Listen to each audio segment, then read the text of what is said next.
ভবন হ্যান্ডওভারের সময় আবাসিক সংযোগের ক্ষেত্রে প্রতি বর্গ ফুট ছাদ মাপে অতিরিক্ত পানি বিল ধার্য ও আদায় করছে, যা এই সেক্টরের সাথে তামাশা ও প্রতারণার সামিল, যেটি আমাদের রিহাবের সাবেক পরিচালক ইঞ্জিনিয়ার আলামিন ভাই একটু আগে বললেন।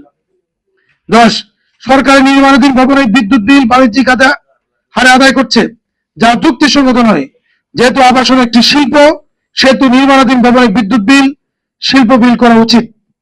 আবাসিক সংযোগের ক্ষেত্রে সোলার বাধ্যতামূলক করে মূলত সোলার কোম্পানিগুলোকে ব্যবসার সুযোগ করে দিচ্ছে। সম্মানিত সাংবাদিক বৃন্দ, আপনারা নিশ্চয় অবগত আছেন যে প্রায় 40 লক্ষ শিক্ষিত আধা শিক্ষিত কর্মকর্তা কর্মচারী উক্ত আবাসন শিল্পের সাথে জড়িত। প্রায় 200টি লিঙ্কেজ ইন্ডাস্ট্রি উক্ত ব্যবসার সাথে ওতপ্রোতভাবে জড়িত। প্রচুর বৈদেশিক রেমিটেন্স আহরণে রিয়েল এস্টেট সেক্টর প্রতিনিয়ত কাজ করে যাচ্ছে। অর্থনীতি গতিশীল আনার জন্য অবশ্যই আবাসন শিল্প ও সংযোগ